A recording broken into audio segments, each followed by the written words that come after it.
राम राम जय राजा राम, राम राम जय सीता राम, राम राम जय राजा राम, राम राम जय सीता राम, राम राम जय राजा राम, राम राम जय सीता राम। श्री रामचरितमानस अयोध्या कांड दोहा 140 से आगे। सिय लखन जेहि विधि सुख लहहि, सोई रघुनाथ करहि सोई कहहि।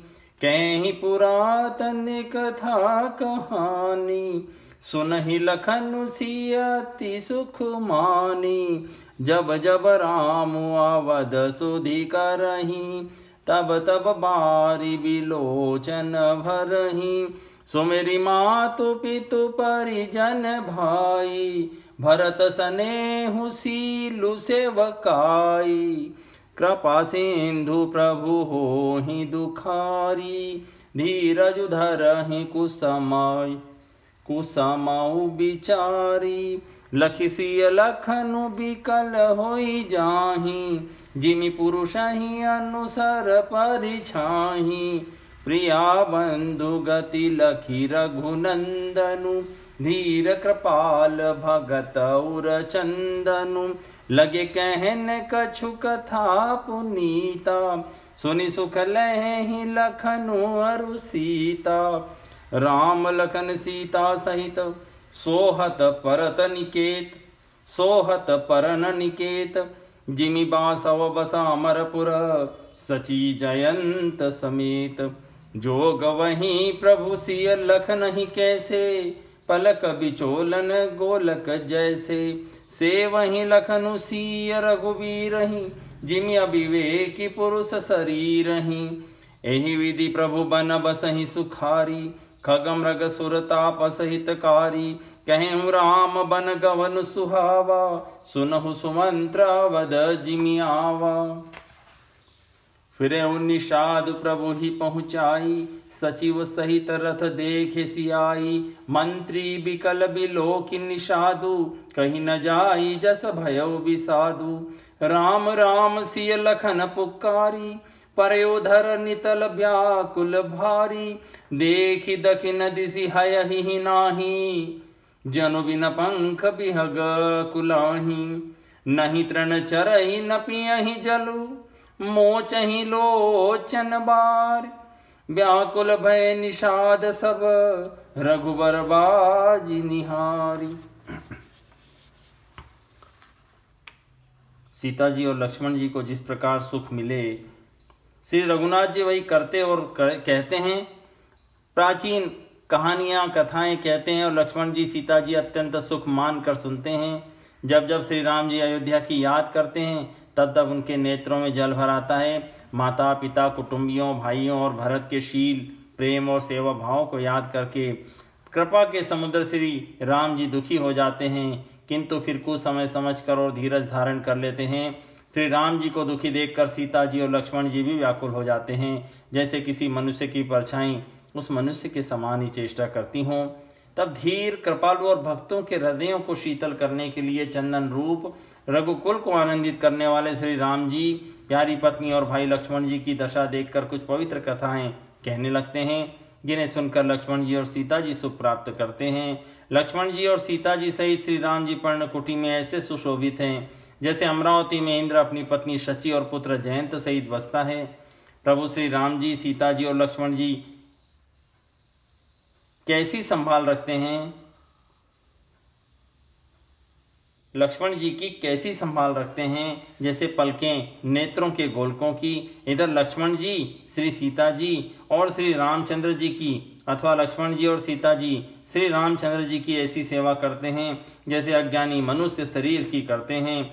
पशु पक्षी देवता और तपस्वियों के हितकारी प्रभु इस प्रकार सुखपूर्वक वन में निवास कर रहे हैं। तुलसीदास जी कहते हैं, मैंने श्री रामचंद्र का सुंदर वन गमन कहा, अब जिस तरह सुमंत्र अयोध्या से आए वह कथा सुनो। प्रभु रामचंद्र जी को पहुंचाकर जब निषाद राज लौटा, तब आकर उसने रथ को सुमंत्र सहित देखा। मंत्री को व्याकुल देखकर निषाद राज को जैसा दुख हुआ वह कहा नहीं जाता।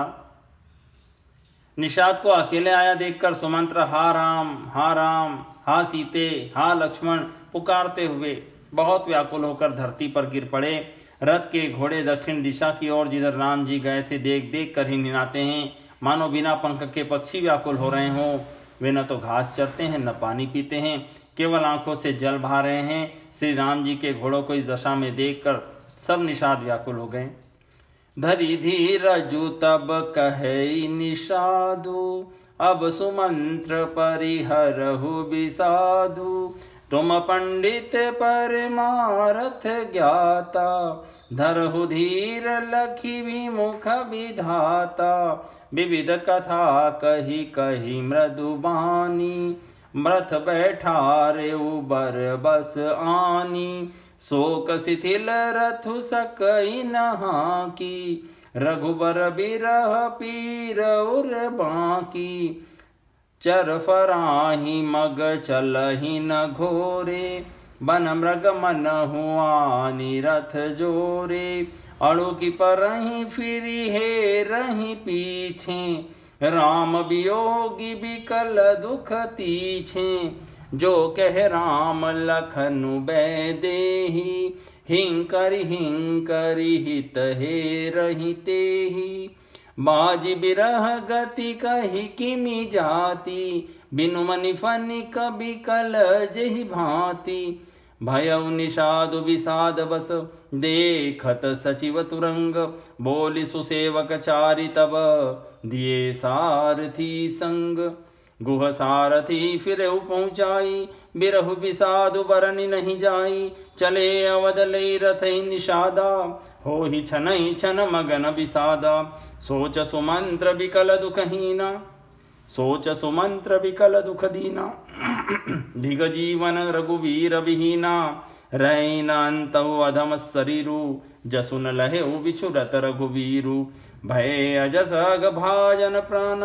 कवन हेतु नहीं करत पयाना, ऐ मंद मनु अवसर चूका। अजहु नर हृदय होत दुई टूका। मीजी हाथ सिरु धुनि पछिताई, मनहु कृपन धन राशि गंवाई। बिरिद बांधि बर बीरु कहाई, चले उ समर जनु सुभट पराई। विप्र विवेकी वेद विद, सम्मत साधु सुजाति। जिमि धोखे मद पान कर, सचिव सोच तेहि भांति।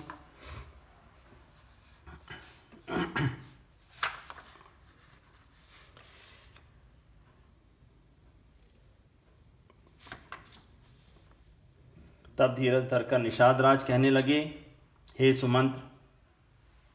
सुमंत्र जी, अब विषाद को छोड़िए। आप पंडित और परमार्थ के जानने वाले हैं। विधाता को प्रतिकूल जानकर धैर्य धारण कीजिए। कोमल वाणी से भांति भांति की कथाएं कहकर निषाद ने जबरदस्ती लाकर सुमंत्र को रथ पर बैठाया, परंतु शोक के मारे वे इतने शिथिल हो गए कि रथ को हाँक नहीं सकते। उनके हृदय में श्री रामचंद्र जी के विरह की बड़ी तीव्र वेदना है। घोड़े तड़फड़ाते हैं और ठीक रास्ते पर नहीं चलते, मानो जंगली पशु लाकर रथ में जोत दिए गए हों। वे श्री राम जी के वियोगी घोड़े कभी ठोकर खाकर गिर पड़ते हैं, कभी घूमकर पीछे की ओर देखने लगते हैं। वे तीक्ष्ण दुख से व्याकुल हैं। जो कोई राम लक्ष्मण या जानकी का नाम ले लेता है तो घोड़े हिकर हिकर कर उसकी ओर प्यार से देखने लगते हैं। घोड़ों की वीरदशा कैसे कही जा सकती है। वे ऐसे व्याकुल हैं जैसे मणि के बिना सांप व्याकुल होता है। मंत्री और घोड़ों की यह दशा देखकर निषाद राज विषाद के वश में हो गया। तब उसने अपने 4 उत्तम सेवक बुलाकर सारथी के साथ कर दिए। निषाद राज गए सूरथार्थी सुमंत्र जी को पहुंचाकर विदा करके लौटा। उसके विरह और दुख का वर्णन नहीं किया जा सकता। वे चारों निषाद रथ लेकर अवध को चले। सुमंत्र और घोड़ों को देख देख कर वे भी क्षण क्षण भर में विषाद में डूबे जाते थे। व्याकुल और दुख से दीन हुए सुमंत्र जी सोचते हैं कि श्री रघुवीर के बिना जीने को धिक्कार है। आखिर यह अधम शरीर रहेगा तो है ही नहीं। अभी श्री राम जी के बिछुड़ते ही छूटकर इसने यश क्यों नहीं ले लिया। ये प्राण अपयश और पाप के भाणे हो गए। अब ये किस कारण कूच नहीं करते, निकलते क्यों नहीं। हाय नीच मन, बड़ा अच्छा मौका चूक गया। अब भी तो हृदय के 2 टुकड़े नहीं हो जाते। सुमंत्र जी हाथ मल मल कर सिर पीट पीट कर पछताते हैं, मानो कोई कंजूस धन का खजाना खो बैठा हो वे इस प्रकार चले मानो कोई बड़ा योद्धा वीर का बाना पहनकर और उत्तम शूरवीर कहलाकर युद्ध से भाग चला हो। जैसे कोई विवेकशील वेद का ज्ञाता साधु सम्मत आचरणों वाला और उत्तम जाति का कुलीन ब्राह्मण धोखे से मदिरा पी ले और पीछे पछतावे, उसी प्रकार मंत्री सुमंत्र सोच कर रहे हैं।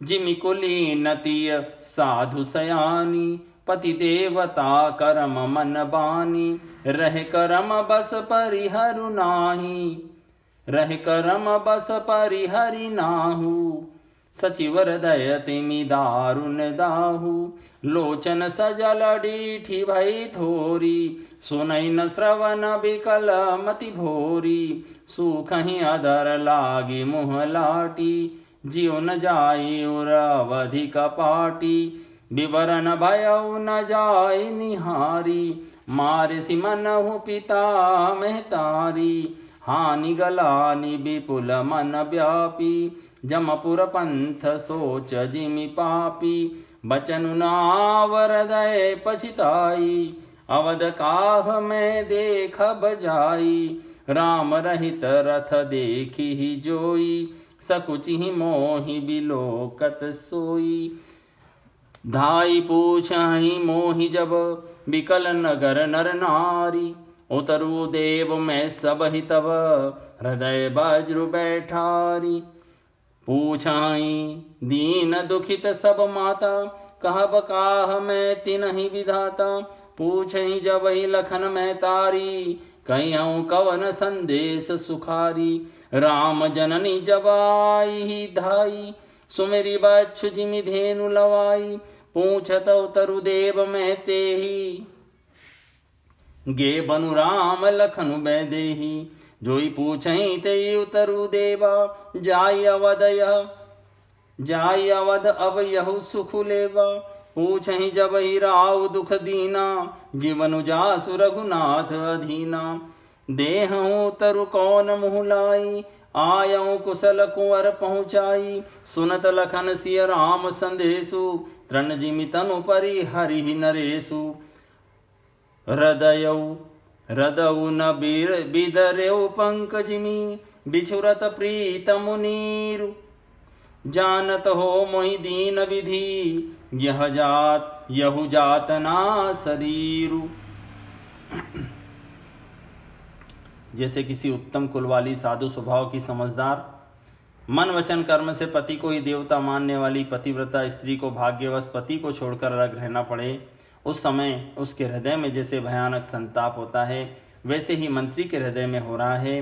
नेत्रों में जल भरा है, दृष्टि मंद हो गई है, कानों से सुनाई नहीं पड़ता, व्याकुल हुई बुद्धि बेठिकाने हो रही है, ओठ सूख रहे हैं, मुंह में लाठी लग गई है, किंतु ये सब मृत्यु के लक्षण हो जाने पर भी प्राण नहीं निकलते, क्योंकि हृदय में अवधि रूपी किवाड़ लगे हैं, अर्थात 14 वर्ष बीत जाने पर भी भगवान फिर मिलेंगे, यही आशा रुकावट डाल रही है। सुमंत्र जी के मुख का रंग बदल गया है, जो देखा नहीं जाता, ऐसा मालूम होता है मानो इन्होंने माता पिता को मार डाला हो। उनके मन में राम वियोग रूपी हानि की महान ग्लानि छा रही है, जैसे कोई पापी मनुष्य नरक को जाता हुआ रास्ते में सोच कर रहा हो, मुंह से वचन नहीं निकलते, हृदय में पछताते हैं कि मैं अयोध्या में जाकर क्या देखूंगा। श्री राम जी से शून्य रथ को जो भी देखेगा वह मुझे देखने में संकोच करेगा, अर्थात मेरा मुंह भी देखना नहीं चाहेगा। नगर में सब व्याकुल स्त्री पुरुष दौड़ दौड़ कर मुझसे पूछेंगे, तब मैं हृदय पर वज्र रखकर सबको उत्तर दूंगा। जब दीन दुखी सब माताएं पूछेंगी तब हे विधाता मैं उन्हें क्या कहूँगा। जब लक्ष्मण जी की माता मुझसे पूछेंगी तब मैं उन्हें कौन सा सुखदायी संदेशा कहूँगा। जब राम जी की माता इस प्रकार दौड़ी आवेंगी जैसे नई ब्याई हुई गौ बछड़े को याद करके दौड़ी आती है, तब उनके पूछने पर उन्हें मैं यह उत्तर दूंगा कि श्री राम लक्ष्मण और सीता वन को चले गए।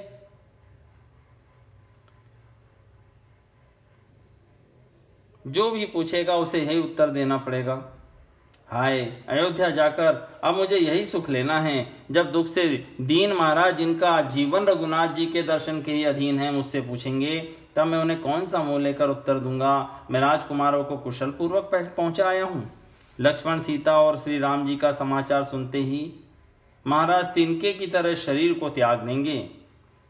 राम जी रूपी जल के बिछुड़ते ही मेरा हृदय कीचड़ की तरह फट नहीं गया। इससे मैं जानता हूँ कि हे विधाता, मुझे यह यातना शरीर ही आपने दिया है जो पापी जीवों को नरक भोगने के लिए मिलता है। यही विधि करत पंत पछितावा, तम सातीर तुरत रथुआवा। विदा किए करि विनय निषादा, फिरे पाय परि विकल विषादा। बैठत नगर सचिव सकुचाई, जनु मारे सिकुर बांभन गाई। बैठी बिटप तर दिवसु गवावा, सांझ समय तब अवसरु पावा।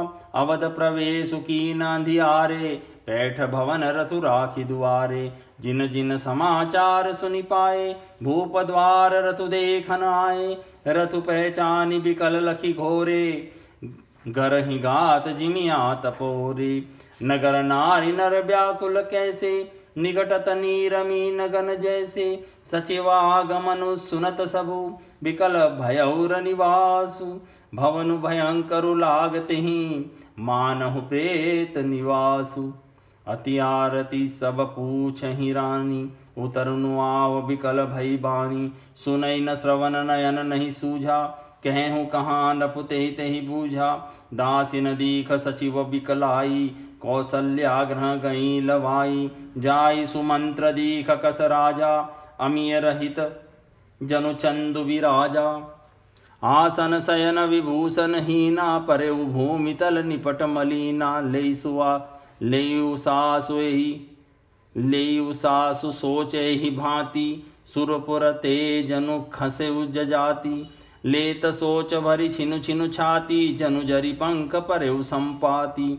राम राम कह राम सनेही, पुनि राम कह राम बेदेही। देखी सचिव जय जीव कही, कीनेहु दंड प्रणाम। सुनत उठे व्याकुल नृपति, कहु सुमंत्र कहे राम। सुमंत्र इस प्रकार मार्ग में पछतावा कर ही रहे हैं। इतने में ही रथ तुरंत तमसा नदी के तट पर पहुंच गया। मंत्री ने विनय करके चारों निषादों को विदा किया। वे विषाद व्याकुल होते हुए सुमंत्र के पैरों में पड़कर लौटे।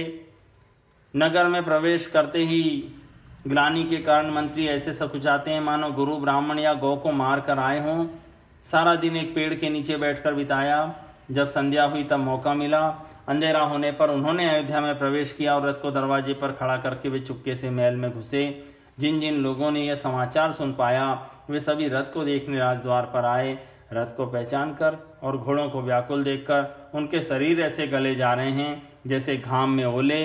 नगर के स्त्री पुरुष कैसे व्याकुल हैं जैसे जल के घटने पर मछलियां होती हैं। मंत्री का अकेले ही आना सुनकर सारा निवास व्याकुल हो गया। राजमहल उनको ऐसा भयानक लगा मानो प्रेतों का निवास स्थान हो गया हो। अत्यंत आर्त होकर सब रानियां पूछती हैं पर सुमंत्र कुछ उत्तर देते उनको नहीं आता।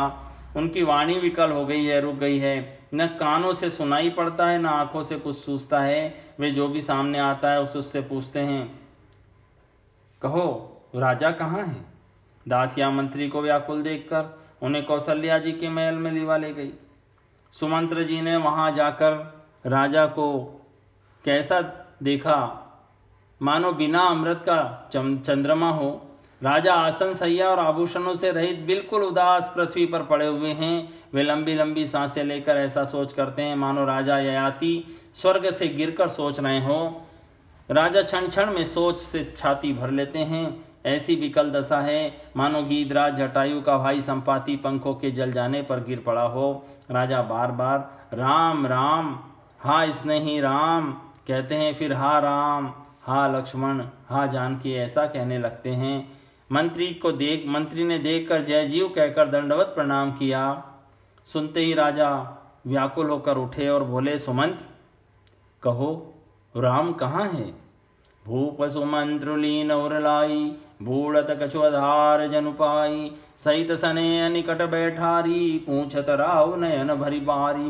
राम कुशल कौ सखा सनेही, कह रघुनाथ लखनु बैदेही। आने फेरी की बनहि सिधाए, सुनत सचिव लोचन जल छाए। शोक विकल पुनि पूछन रेसु, कौशिय राम लखन संदेशु।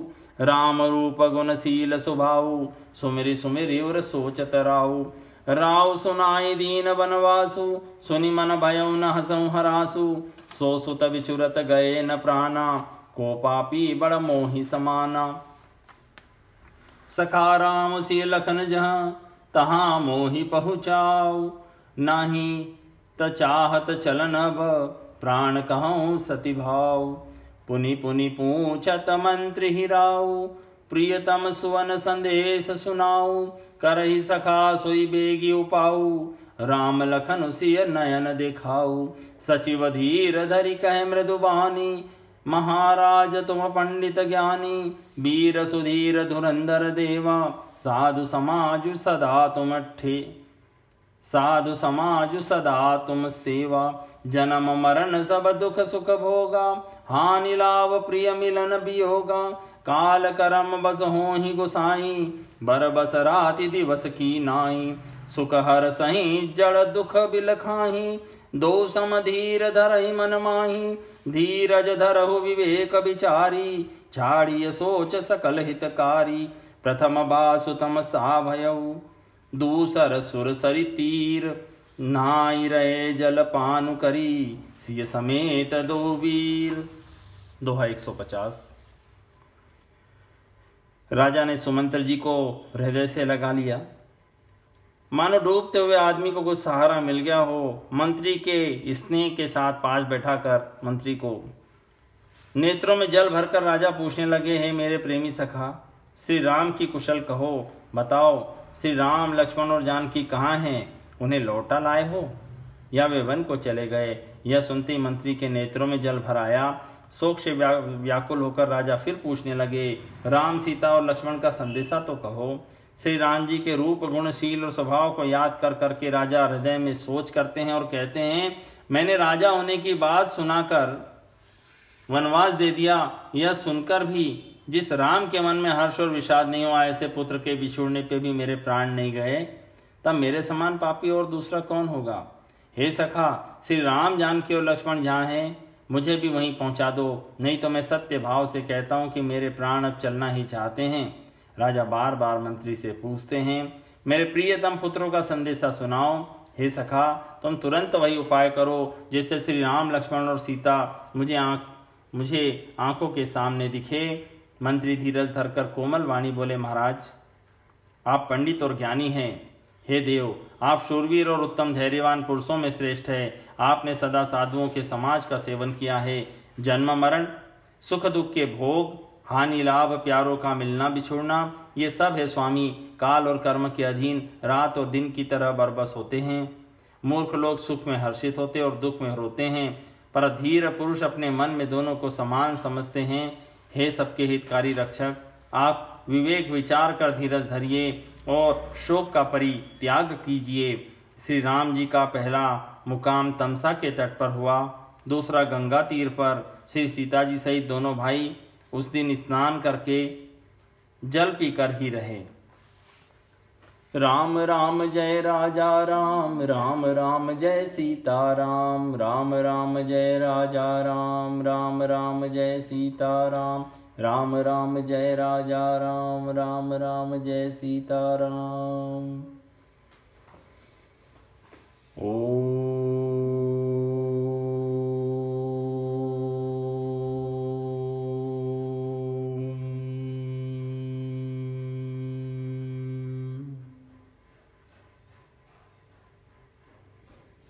ओ